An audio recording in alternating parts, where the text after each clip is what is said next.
All right, hey guys, this is going to be kind of a short video. It's not like full notes. I'm just doing this extra practice problem. All right, so this is problem number 3. It's still factoring irrational and imaginary zeros, but this time we have a 3 plus I instead of just an imaginary number or an irrational number. So there's a 3 with it. This, like I said, it works just like imaginary numbers like it did in problem number 2, but some people think it's a little bit more complicated, so I'm going to go through it with you in this video. All right, so first thing is we have x equals 3 plus I. That means we also have the 0, x equals 3 minus I. All right, you do not change the sign of the 3 because remember, this is coming from having that square root in your problem, and the plus and minus only goes in front of the square root. That's where this I came from, was because we had a square root. And the plus or minus is always in front of that square root. So that's why we only change the sign of the I. All right, so now what we're going to do is we are going to take that 3 plus I and we're going to put it into our corner box and we're going to do our synthetic division.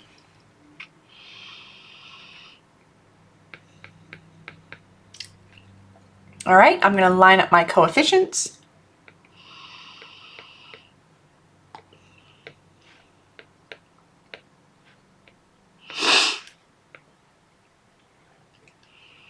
And now we're going to start. So bring down my 1 and now I multiply. So if you have a graphing calculator, guess what? I'm going to use my calculator again to do the problem because why not? That's what it's there for. So I have, oops, wrong one. Okay, so I have, it don't really need to do this part, right? 3 plus second I. All right, times 1 is just 3 plus I. So that's what I'm going to put here, 3 plus I. All right, now I'm going to add 10. So add a negative 10, add negative 10. All right, and that gives me negative 7 plus I. All right, now I'm going to do parentheses, 3 plus I times second answer. That's going to be the negative 7 plus I, right? So then I hit enter and I get negative 22 minus 4I.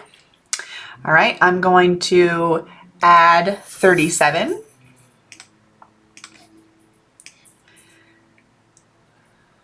All right, and I hit enter. That's going to give me 15 minus 4I.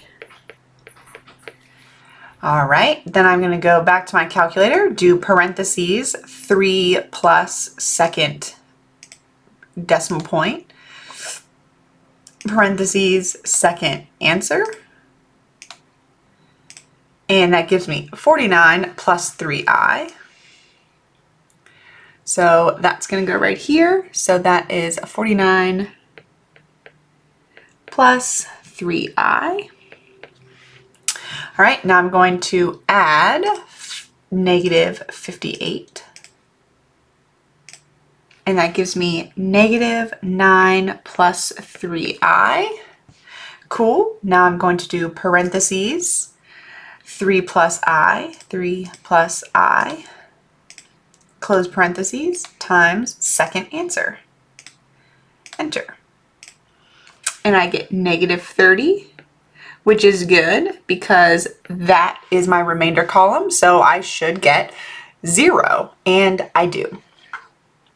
All right, so now I don't really need the calculator anymore, all right, because the second time we do this, it's going to work much nicer. All right, now remember, I started with x to the 4th, I divided out 1 0, so that would mean if I were to put my x's back in now, this would be x cubed, this would be x squared, this would be x to the 1st, and then negative 9 plus 3i would be my constant. I'm not going to put my x's back in. I'm going to go ahead and just divide out by my other imaginary 0, which is 3 minus I. So here I go. So I'm going to make my box. I'm going to do 3 minus I, and now I'm going to go through it again. Remember, this is my remainder column. I should get 0. So bring down my 1. All right, 3 minus I. So I'm just going to multiply 3 minus, that's 3 minus I. All right, now again, like I said, you don't need your calculator because these ones, the I's are all going to cancel because plus I minus I is 0. So I'm left with just -7 plus 3, which is -4. All right, now I can go through and multiply. So -4 times 3 is -12, and then -4 times -I is positive 4I. Those are going to cancel. 15 minus 12 is 3. And now I multiply. 3 times 3 is 9. 3 times -I is -3I. Those both cancel, and yes, I am left with 0 as my remainder. Now, like I said, after the first division, I would have ended up with x cubed as my biggest exponent. So now I've divided again, which means this is going to be x squared. So we always go down one exponent. This would be x to the first, and then 3 would be my constant. So factored form, now this looks really gross. So it's x minus 3 plus I and x minus 3 minus I. We are going to get rid of that. Don't you worry. All right, and then the factor that I just got right here, which is x squared minus 4x plus 3. Okay, so again, just like with the other i's, you can multiply these two together and it will get rid of the i's, but I don't know about you, I don't want to multiply that together. I would much rather do the other technique, which is the working backwards technique. So remember, these zeros were x equals 3 plus or minus I. All right, I'm going to work backwards to get the x by itself. So the first thing that I need to do is subtract 3 on both sides so that I can get that I piece by itself. So that's x minus 3 equals plus or minus I. All right, now I need to square both sides. All right, that's going to be x squared minus 6x plus 9 equals I squared, which is -1, and I need to add 1 to both sides. And now it is put back into a factor. All right, so I have y equals x squared minus 6x plus 10, and then x squared minus 4x plus 3. Now, I know that I can't factor x squared minus 6x plus 10 because when it is factored, it has imaginary numbers in it. So that part is fully factored. That part fully factored, right? But I think I might be able to factor the x squared minus 4x plus 3. All right, so let's think, we might not be able to, but let's think about it. So we want two numbers that multiply to 3 and add to -4. Multiply to 3, add to -4. Oh, yeah. -3 and -1, right? -3 times -1 is positive 3, and -3 plus -1 is -4.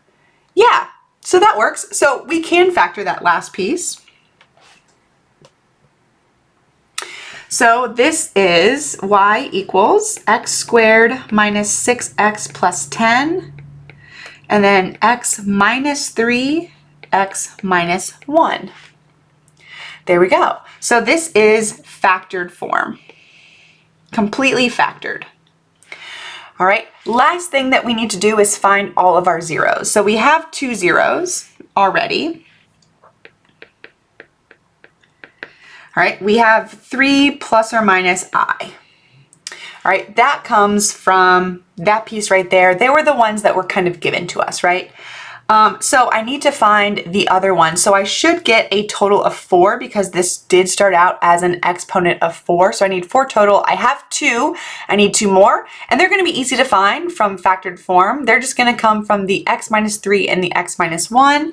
So the x minus 3 gives me a 0 of positive 3, and the x minus 1 gives me a 0 of positive 1. So there are all of my zeros. So I have my factored form,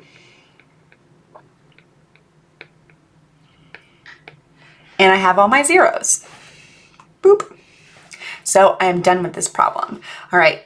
I hope that was helpful, right? I know that doing these imaginary numbers is kind of confusing and can be kind of challenging. So I wanted to go over this one kind of on the side in case you needed an extra example problem. So I hope that helped. If not, you know, come see me during office hours and we can go over some more. All right, well, until the next video, I hope you guys have a good rest of your, where the heck did my mouse go? There it is. Hope you have a good rest of your day/evening, and I'll see you in the next one. Bye, guys.